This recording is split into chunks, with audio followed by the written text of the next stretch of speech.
Welcome to Parenting with Vanessa Clones podcast. All right, just a little bit about me. I'm a family interventionist. I have started this school, a nonprofit that is a K through 8, which specializes in social emotional learning, which is KFS school, along with the 3R method that works on self-regulation and body awareness, along with the social emotional learning that builds on the relationships of the child and whoever they're working with, parent or teacher. And I just have a lot to offer when it comes to interventions with kids of all ages, and it's really important for me that people have more tools in the toolkit when it comes to parenting. Welcome to Parenting with Vanessa Clones podcast. Today we have a topic that every parent needs to hear about, in my opinion. We have on speech therapist Julie Hennessey. Hello, thank you for having me. Julie is one. I love your voice. I'm sorry for that. Don't start giggling because I'm going to start giggling and this is just going to be a bunch of giggles. don't do it. So Julie is a speech therapist, right? What is your background? Want to give a little bit about you first before we go into the work that you do? I am a speech therapist. I went to Michigan State University 1,000 years ago.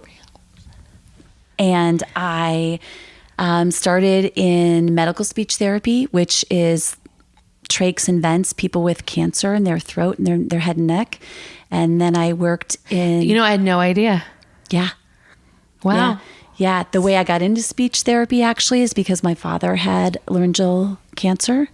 And when I was going through grad school, he was at risk of having a laryngectomy. So I got really fascinated by how to communicate with someone without using your vocal cords. That's how I got into it.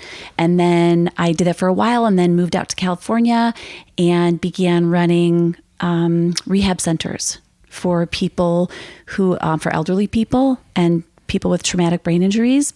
And then I started delving into the world of autism and mostly kids who were nonverbal children. I worked at the Spectrum. Are you familiar with Spectrum Centers at all? Yeah, actually in the East Bay, correct? Yes.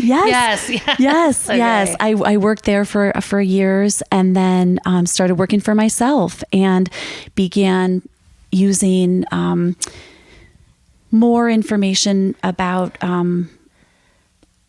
augmentative communication stuff with my work. So you just use a big word. We're gonna, that's what does that mean? So augmentative and alternative communication forms are for people who are largely nonverbal or minimally verbal. Right. So you're gonna use like the PEC system before that they did. Yes. Along with or Dynavox. Right. You're gonna use to communicate. So it's like pushing a button when you want something. Yes. Exactly. And then expanding the environments you can use those in. So I did that for a long time. And then I had a child of my own who's now 13. And at that time started working for myself and working mostly with kids who have word retrieval and language processing issues and autism. And so when you say like language, so I always want to start with just what the words mean. Because I think basics, sometimes, yes. Sometimes we start with we just start, meetings and I look at parents' faces Sure. when we're like using, auditory processing or you're looking at word retrieval. Yes. What does that mean? Thank you. Okay. Because, thank you. I forget how much yeah. My teacher one time, she came up and she's like, someone came into the school the other day and she used a bunch of big words and I was just trying to have a conversation with her and I looked at her and I go, people that use those big words are trying to overcompensate. I go, ones that don't, actually what they're doing about. She's like, oh, like you, can you give me that thing over there? And I go, and I'm all, oh yeah, you're right. I don't, I go, can you bring me that thing? I go, but we get it, right? We get it. But what's funny is that you say that using a vague reference for something is often for young kids an example of a word retrieval issue when they can't come up with the actual name for it. I know it seems like everyone does that now because we are just fast. We're trying to get through our life really quickly. But word retrieval is a difficulty coming up with the word that you intend. It might be semantically similar, but it's often not the right word for the job. I do it often as well. No, I mean, my mom does it all the time. It's like, well, can you give me that thing over there? And I know what she's talking about. Yeah. And then I do it all the time. And sometimes when I'm in a room with a bunch of adults, I'm like, wait a minute, I got to actually slow down my brain, come up with the words. And then I can't come up. Then I'm thinking about the word to say. And then I'm like, wait a minute, what just happened? And then I'm getting anxious.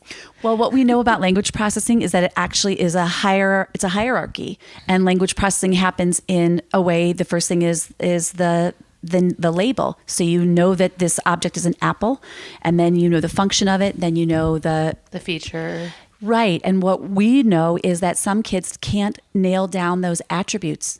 And so if we can, or it didn't develop, or maybe they develop something higher than that, like they develop at a hierarchy, just an out of order, an unstable, I guess, how would you say that? I guess it's an unstable foundation for their language. So they have some skills that they're just splintered. And if we can teach them ways to visualize and verbalize, you've heard that a million times, right? Visualize and verbalize. Oftentimes we can reroute some things by asking them to get a picture of something in their head and teach them what attributes are, get them to describe those things, and it actually makes the retrieval faster. So over time, if if I couldn't see what you're pointing to, that thing over there, I don't know what you're talking about. Right. What shape is it? What color? What does it do? And if you're looking at like children who have autism, one of the things that children with autism do, they don't point. You're so like exactly that's right. like one of the signs right there of like an early, like they're not going to point, they're going to take your hand, they're going to take you to where they want to go. And as a parent, you can easily understand your child the most, right? So you understand their language, but then a third party comes in and then it's like, well, I have no idea what's going on. And that's why it's so important to build a functional vocabulary with, you're right, without pointing, with, how would I say that? Like, it's really important to build a functional vocabulary that can travel with your child. And if they're minimally verbal, you might use AAC or something like that, but I would start signing because sign that travels. Yeah, no, sign language is huge, especially for kids that have auditory processing. Yes. If you're talking too much, sign language, that visual right there, or even just if they're older and they can read, some kids, right? That textual prompt right there is less of a process, I guess, on them for them to get that information in, right? Because language can be a lot for some kids. Absolutely. And when you think about motor planning, speech is the finest of fine motor. And so some people, and we develop large motor first, right? So you learn how to... Gross motor, right? Yeah, gross motor and then fine motor. And so if you can alleviate some of the processing load of the fine motor with the gross motor by signing, that really helps. Right.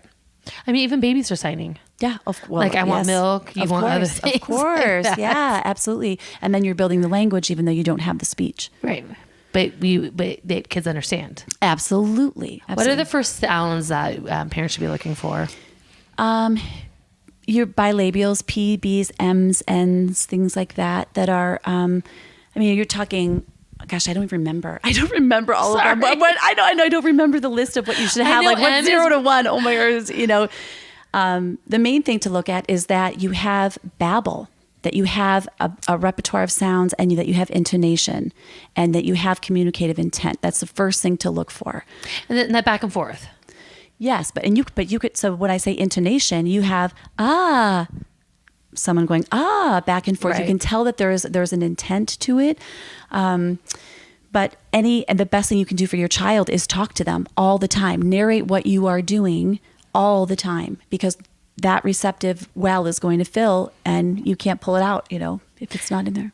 And so for kids, so I just want to talk about children who have autism. Oh, sure. Yes. A little bit on that, because I think that this is important for parents, especially new parents, right? Mm-hmm.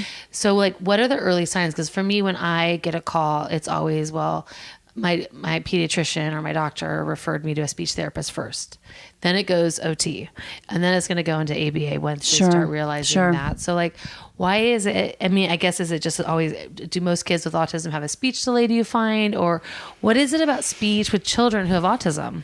Well, I think that what we're learning now is that children with autism have, there is no such thing. Actually, I take that back. There's such a spectrum, literally, autism of skills. 100%. So I can't say for sure about anything except that the reason you would get referred for speech is that you are not able to communicate your needs verbally, or the way you're communicating them verbally is maybe different than what we would know as a typical language development. Maybe a Gestalt language processor, someone who takes large pieces of information, potentially from a script they've heard, a show they've heard, a book they've read, and use those phrases to navigate their to bring themselves into the world of language. That's really common. So that would be the Gestalt way. Yes. So I've been doing this for a very long time, and I just heard about Gestalt like a year ago, just because by one of our kiddos that we work with. Yeah. By the way, Julie is a speech therapist over at KFS school. Yes, it's so fun. Yeah. It's so fun. It's so fun. I have seen so many of the kids I work with thrive in your place. I think it is amazing to be there and to have the support where kids can have the room to run around and be themselves and to just to thrive. I love your place. I appreciate that. Yeah. Now we're sponsored from KFS School. One more time. Now we're sponsored from KFS School.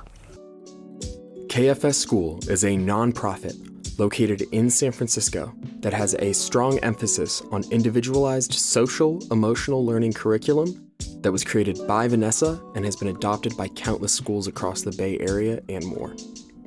With an emphasis on small classroom settings, one-on-one attention, and a warm and welcoming environment, KFS encourages your child's ability to make choices, problem solve, master skills, and develop their relationships further. Find out more at kfsschool.org today. That's kfsschool.org.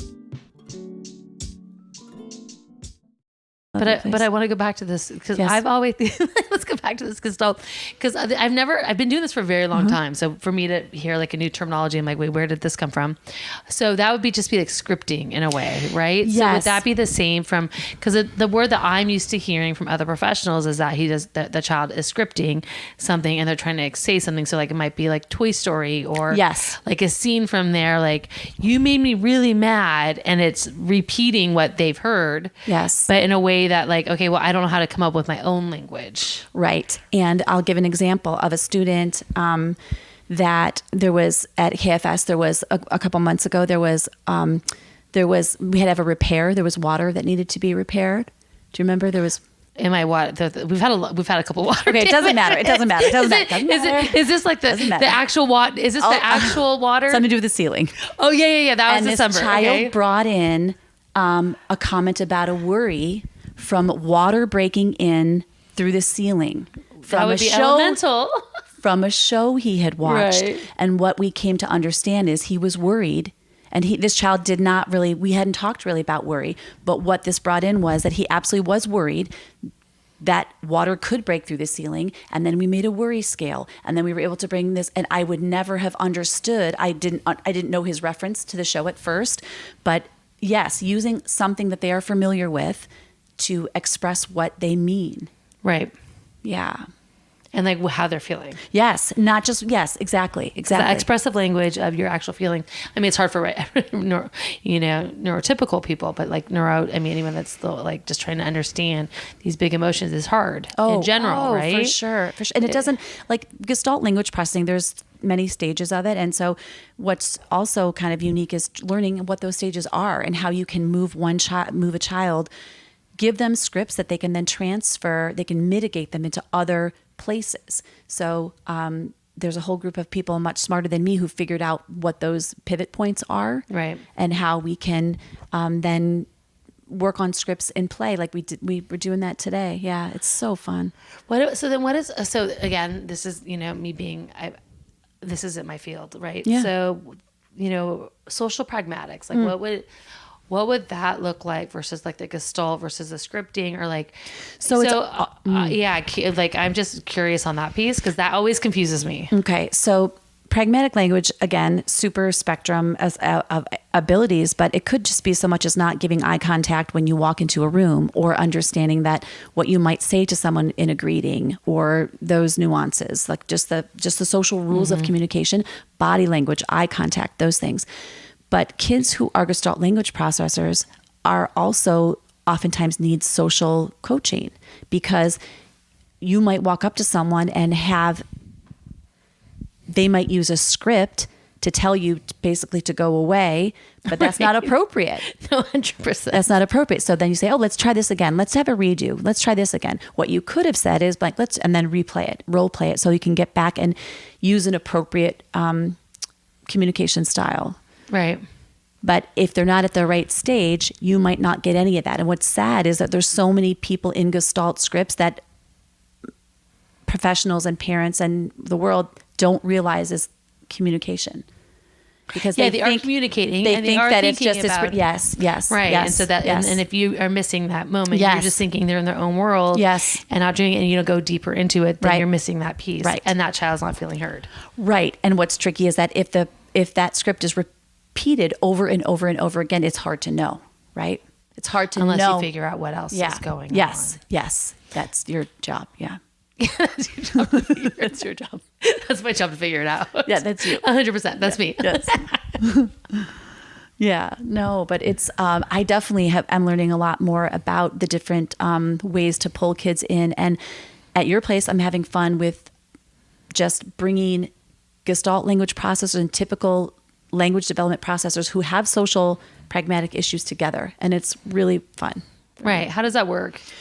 In a group, you just find a common interest and you sort of give basic pillars of a structure, pick a character, pick a vehicle, right. Sort of thing. And then let them play and give scaffolding to help their language get to expand.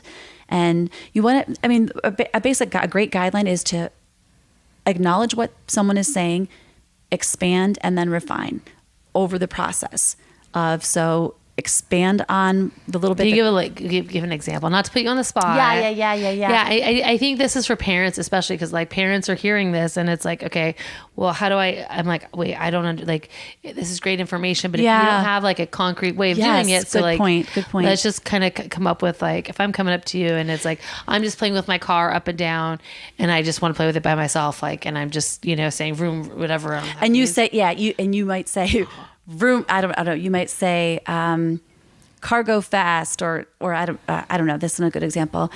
I'm just thinking. Yeah, no, but you might say cargo fast. And then I would come in and say, you're right. Your car is going fast, and acknowledging what they're saying and then try to expand on that. And if it was social language, I would try to get my car in there. I would try to expand on that and then say, and a simple way, like say my turn and then my car. Right. Of course. So we're doing the turn taking, right? Yeah, of course. It also depends what stage you're in, Right, every kid's different. Right. But anytime your kid says something, you want to acknowledge what they say by repeating it. And let's say that your kid is trying to move up a stage in any of their communication. You want to expand it. So if you say, "Did you have a good day?" and they say, "Yeah."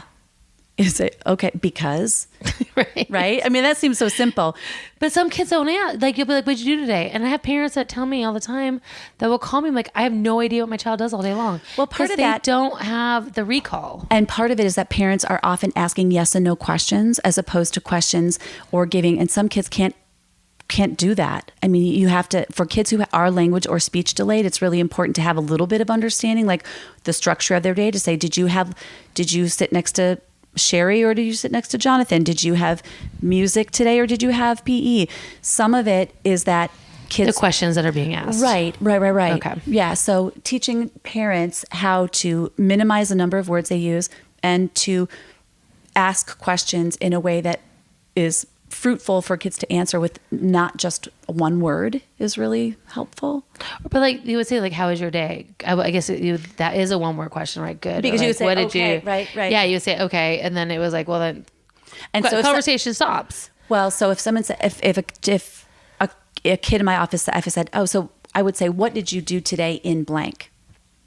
What did you do today for, what did you do? Or like, what did you eat? What did you do at PE? Right. Well, that could be, your parents, the parent would know, but you could ask that. But I look at it as, or if there's something I know they're really interested in, I might say, tell me about your favorite episode of Spider-Man, right? Something like that's not an everyday question, but like just trying to get them talking about something that they are interested in. It's really following their lead. Yes. Right. It's connecting on their level, being able to take what they're interested in, pull out more language, and from there and to connect on that. And then with that that's where you're going to get that back and forth. Acknowledge, expand, refine. Yes. Okay. Yep. Okay. Yes. There you go. I'm getting it. Yeah. But also it's weird because as a speech therapist, I'm not really in the day-to-day, right? So I am there for 50 minutes of captive audience of really trying to be in it, and I can get a lot back, but it's for a parent, I can see in the structure of their day, it's hard to do that. Like, how can a parent really pull more language out on? Well, one of the things that I do with all my clients is that I say 5 minutes a day, you will spend quality time with your child. But this is a difference. You're going to spend 5 minutes a day of not asking questions. You're to following their lead. And this is one of the hardest things for parents to do, because it's like, well, what do I do? Because it's like, well, what did you do today? Who did you play with? Oh, what color? If they're younger, what color is this? Or if they're older, like, did anything happen at school today that you want to tell me about? Versus just like really connecting on their level and saying, you know what, this is the 5 minutes that I'm going to do to get to know you. If you have a kid that games, do you know how to game? Have your child teach you. That's excellent advice, because we do as parents ask a ton of questions all the time. And that's what my first book is Shut Up and Parent. We talk too much. Yeah. Because kids don't want to listen. At the end of the day, it's like, what? Yeah. Excuse me. But yeah, so it's hard, right? It is and then very if you hard. have kids with processing issues, or they just don't want to talk, and even kids that are like, oh, well, I'm trying to connect, so I'm going to give my child a compliment. Some kids don't want to have a compliment. Yeah. I always even say, you hear me at the school, and I'm like, do you want a compliment? Yes or no? They'll tell you what they want. Right? They're going to tell you I didn't tell you today. I walk into school and I see a bunch of like figurines, and I ask the kid, I go, because they're all trying to revolt against me. You know that this is what's going on, right? The mob Boss. They're like, Vanessa, we're going to revolt Overthrow against you. you, yes. Yeah, we're going to overthrow you, and we're going to do what we want to do. We're going to do whatever we want. And I'm all, nice try, guys. Yeah. Like, I love it. I can't wait to see. they're literally coming in military gear. Okay. I mean, like, Please take videos. No, I don't want and to I'm like, it's not gonna happen. Like, oh, fine, right? But it was really cute, because one of the kids like, Vanessa, I wanted to steal the chocolate on your desk today, but I didn't. So can I go have it? Oh my gosh, that is lovely. But like, he's that telling is me huge. his thought That is process, right? He's huge. like, I thought about it. That is so huge. I thought about, but look, are you going to reward me for not doing it? Yes. Like, I'm not going to. Thank you. Yes. But when can we have? He's like, when can we have it? I'm all, we can have it later, but you're not going to have it now. I love it. But I mean, it's one of those things where it's like the honesty is great, and I always tell parents, and especially when it comes to language, and some kids are very another thing I want to talk about. Some kids are really high in verbal.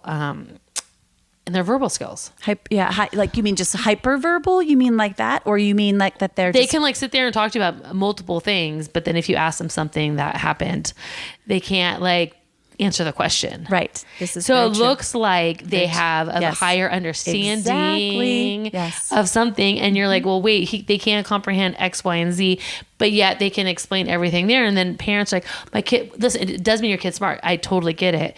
But if they can't get, how do I say this without? Well, I feel like parents, and oftentimes I hear, well, he's so smart. Oh, he just doesn't want to. He's just lazy. He's just particular. He just doesn't like to. And I understand that. But ultimately, if your kid is going to go to school, right, or go, you have to be able to answer what is asked. You have to do what is being asked of you. And that is sometimes kids, I've seen a lot of kids who are particular, who maybe on the spectrum, maybe not, but who have very fixed mindsets about what they want to talk about. And that narration can definitely get in the way of forward progress, right? Right, because they only want to talk what they want to talk about. Yes. And then also, if you have a one child, yes, and you only see this child and you don't have a comparison, yes, you're like, oh, my kid can talk about dinosaurs from I don't know what, the trains from everything else, the solar system. To let anyone else in? Yeah, and they have this way to be able to like communicate. But then if you ask them how they're doing, they can't answer that question. Yes. Yeah. And just how confusing it can be. Or it's like, well, they don't want to change the topic because they only want to talk about this. But yet if you ask them a different topic, it's like, well, how do we get that child onto a different topic?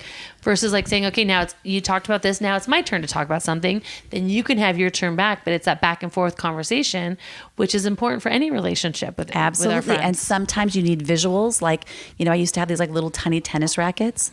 And I would literally like make a motion to like hit a tennis ball over the net to the other person, to this person. And then it would be their turn to say something and it would come back to me. Like literally had to separate that interaction. There's so many beautiful books and ideas like that where you can break it down for visuals to show that there needs to be space in between. But if you are really focused on yourself, it's hard to fake that you're interested in someone else, right? Well, it's not, I don't know that they're not interested. I just feel like there's not that skill set yet. Yeah. Right. It's almost like, well, this is what I like. And this is what and I don't understand that. Well, that's what I mean. It's hard to pretend. And I guess like at their age, they have very fixed interests. I mean, this goes into high school too. Like, for sure. This was in adulthood. Hello. No, I mean, so that's why this is such a skill set that I feel like needs to be targeted. For sure. Right. Because I mean, how do you hold a relationship? How do you make this friendships? How do you work in a group together where it's like, it's only my way. And a lot of these kids have brilliant minds, right? They're exactly. Brilliant. Yes. So they could probably solve the problem in their head. And then they have to wait for the next person. It's like, no, this is boring. Like, I don't want to do this. Yeah. Yeah. Like, and then that's where things, escalate a little bit. And that happen. We see that in school too. Yes, we do. We absolutely do. Yeah. Just making room for everybody. Pragmatics there's so many amazing, programs that people are using for it. I don't usually, I mean, everyone uses the social, Michelle Garcia Winners, right, all that, which is just lovely. But I think what we see at your school is just a community of respect and kids who, they do really respect each other. Oh, and they 100%. know each other very well. And I think that is because of the size of your place. I think that it makes it very easy for that to happen. They also, so we do the 3 R's, right? So you have the redo, the rewind, and the repair. So it's almost now when like, oh, something comes up or there's a conflict, well, we're going to go right into the redo and then we're going to go into the rewind. I mean, you hear the teachers always say, Brianna's always saying, rewind, rewind, rewind, rewind. Yep. And by the time they hear it, before we were teaching what the rewind was going to be, right? And now we're not. Yeah. Now it's like, okay, now how do we make this better? And then the language comes with it. So then they're already figuring out, no, we're not hearing sorry, which is, I don't want sorry at my school. I want a sorry as an action. I want to see change behavior. I want to see people trying and working on themselves because I think that's just as important. And everyone in the school knows we're all working on something. Even the teachers are, right? Of course. So I'm like, I overreacted. I think one of the kids said to me, he's like, I said, I feel like I might have overreacted. What do you think? Yeah, you definitely overreacted. And I'm all, well, how do I do it the next time? But it's also part of us growing together. And I go, well, I just got really frustrated right now. And as a teacher, and I'm allowed to be frustrated as a teacher, it happens. Like, that's just what it is. And, I could do it differently, but how can you meet me a little bit? Again, it's about the relationship building that we're doing at the school. Yeah. And when you can meet both parties and it's not like the teacher telling you, this is what you have to do, this is what you need to do. And like not being part of that process, then the child feels like more shame and just embarrassed. Yeah. And it's like, I don't want to do that. And so, and then who are you to tell me what to do? Yeah. And then it's like, well, I'm not going to do what you want. Yeah. Right. Yeah. I'm lucky that I don't have a lot of that. I'm not skilled so much in that part. You're skilled. Well, in that part of it, like the navigation. I mean, if you have of the to work, if you're working with kids on the spectrum, like even in your private practice, like you have the skill set. So don't say you don't. No, so okay, fine. So I'm not going to let you get away with that. No, okay, just fine. I'm very specialized in what I do. Yeah. I've come up with a method. It's very different on that piece. It's just that's it. But you cannot. I'm not going to let you discount yourself because you set up these whole things at my school. You come in and it's like, you take up an entire room. I do. Yeah. You take up an entire room of like, yes. I don't even know what's going on. I just let you just do your thing. And I'm like, that's it. And I appreciate it. And I think part of that is like, it's exciting and there's something new and kids can develop. A lot of what we do in the groups is work on narrative language, which is helpful for discourse, but also helpful for retelling stories and then for writing and all that. And it all goes into it. And you've helped like older kids too, right? Like on being able to like, write a paragraph, like because of executive functioning. Oh my gosh. I mean, so this all goes into multiple levels. It's not just like language. It's about friendship building. Yes. It's everything else. So yes. Well, this has been amazing. And I can't believe we just ran out of time. Oh my gosh. Oh my gosh. That's okay. Well, thank you for having me. Yeah. And how can people find you? I know you're like, they can find me at your school. They can find me through KFS. All right, I'll put you on the website by the time it goes up. Love you. You're the best. Oh my God. Well, thank you so much. It's been amazing to have you on. And I'm sure that there'll be more talks because as we're talking, more ideas are coming in my mind. Okay. And I'm excited about that. So this is Julie Hennessey and speech therapist. Anything Thank else? you. That's it. All right. Yay. Thanks, honey. You're Bye. welcome. Thank you for listening to Parent Vanessa Kalam. Parenting with Vanessa Kalam. And if you have any questions about your child or want to hear other tips, please go to Vanessa's website, vanessacalone.com at VANESSAKAHLON.com or email colonefamilyservices@gmail.com.